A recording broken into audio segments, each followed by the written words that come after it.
Assalamualaikum warahmatullahi wabarakatuh. Alhamdulillahillazi anzala ala abdil kitaba wa lam yaj'alahu iwaja. Asyhadu an la ilaha illallah wahdahu la syarika lah wa asyhadu anna Muhammadan abduhu wa rasuluh. Allahumma shalli ala Muhammad wa ali Muhammad. Allahumma shalli ala Muhammad wa ali Muhammad. Allahumma sholli ala Muhammad wa ali Muhammad. Pertanyaan datang dari Ibu Salmiati. Ibu Salmiati, Ustaz, saya masih ingat ceramah Ustaz dulunya. Jangan kita verbalisme, pandai menyebutkan tapi tidak tahu maksud yang kita sebut. Oleh sebab itu saya bertanya, Ustaz, apakah yang disebutkan dengan nafsu itu? Itu perlu saya ketahui. Selama ini hanya sekedar menyebut saja. Saya tidak tahu maknanya. Sekarang tolong Ustaz jelaskan. Assalamualaikum warahmatullahi wabarakatuh. Ini pertanyaan nih, misalnya memang bentuk-bentuk memang salah mudah ya, tapi yang baik juga. Jadi untuk mengatakan apa itu namanya nafsu, nafsu itu kalau kita tafsirkan dalam bahasa Indonesia, ya, kata nafsu boleh kadang-kadang yang artikannya dengan jiwa, itu nafsu. Yang kedua, nafsu itu diartikan dengan nyawa, boleh. Yang berikutnya, nafsu itu sebenarnya yang bisa diartikan dalam bahasa Indonesia keinginan untuk kita berbuat. Sesuaikanlah dengan kalimat yang datang. Jadi kalau kita menafsirkan itu atau mengartikan sesuatu sesuai dengan kalimat, sesuai kalimatnya, bentuk apa kalimatnya. Nah, jadi kita lihat sebagaimana firman Allah di dalam surat Yusuf ayat 53. Perhatikan baik Ibu Salmiati ya, supaya mengerti. Sebagaimana Allah Subhanahu wa taala berfirman di dalam surah Yusuf ayat 53, A'udzubillahi minasyaitonir rajim. Bismillahirrahmanirrahim. Innan nafsa la'ammaratun bisu'i illa ma rahima rabbi. Inna rabbi ghafurur rahim. Nah ya, sesungguhnya nafsu itu, kata Allah, sesungguhnya nafsu itu la'ammaratun, menyuruh, bisu, dan kepada kejahatan, kecuali illa ma rahima rabbi, kecuali nafsu yang mendapat rahmat dari Allah Subhanahu wa taala. Di sini dapat kita mengambil kesimpulan bahwa nafsu itu ada dua. Pertama, nafsu la'ammarah. La'ammarah itu apa? Yang menyuruh. Asal katanya lagi amar itu, ya. La'ammarah itu artinya dari asal kata amarah. Amar itu yang menyuruh, atau bisa kita arti dalam bahasa Indonesia yang condong kepada kejahatan. Jadi nafsu itu, kata Allah, condong, kebanyakan condong pada kejahatan. Nah, apa itu nafsu?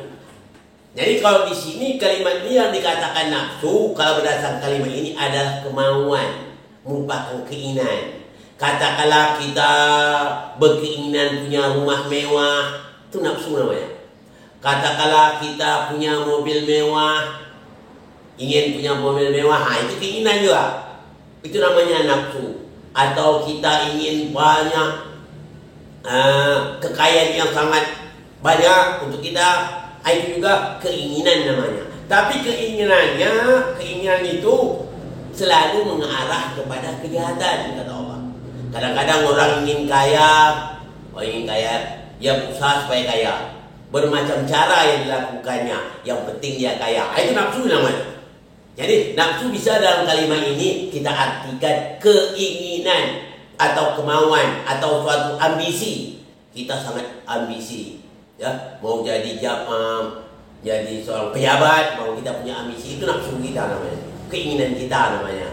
Tapi kata Allah, innan nafsa la'ammaratun bis-su'i illa ma rahima rabbi. Inna rabbi ghafurur rahim.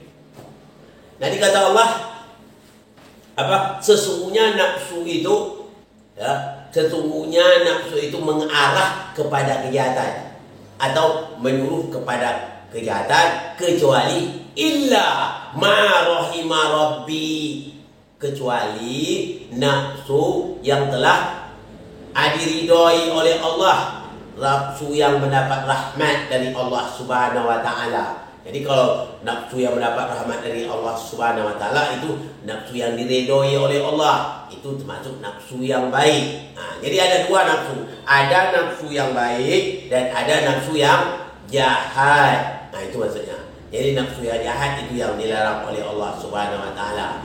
Jadi nafsu yang baik bagus, sebagaimana yang dinyatakan Allah di dalam surat Fajar, ya, itu nafsu juga. Yang sebagaimana bunyinya yang dikatakan Allah dalam surat Fajar, A'udzubillahi minasyaitonir rajim. Bismillahirrahmanirrahim. Ya ayyatuhan nafsul mutmainnah, irji'i ila rabbiki radiyatan mardiyah, fadkhuli fi ibadi wadkhuli jannati. Wahai jiwa yang tenang, Allah panggil jiwa yang tenang nafsu itu. Ini yang mendapat rahmat Allah. Wahai jiwa yang tenang, kata Allah, kembalilah kamu kepada Tuhanmu dengan hati yang puas, lagi diridhoinya. Maka masuklah kamu ke dalam jemaah hambaku, dan masuklah kamu ke dalam surgaku. Begitulah janji Allah kepada orang yang mempunyai jiwa yang tenang atau nafsu yang diridhoi oleh Allah Subhanahu wa taala. Untuk diketahui oleh Ibu Salmiati, nafsu itu ada dua berdasar ayat ini. Pertama, nafsu mengarah pada kejahatan, tak perlu kita ikuti. Yang kedua, nafsu mengarah rahmat Allah, nafsu yang mendapat rahmat Allah. Itulah nafsu yang benar menurut Allah Subhanahu wa taala yang kita harapkan. Mudah-mudahan kita nantinya termasuk yang memiliki nafsu mutmainnah, nafsu hati yang tenang. Nah, itu ya, itu hati yang tenang itu ada sebenarnya dulu dinyatakan oleh Allah itu kepada Imam Husain itu, waktu itu dipanggil jiwa yang tenang. Ya, itu ya. Nah, jadi ini saja yang dapat Ibu Salmiati yang saya sampaikan pada Ibu Salmiati.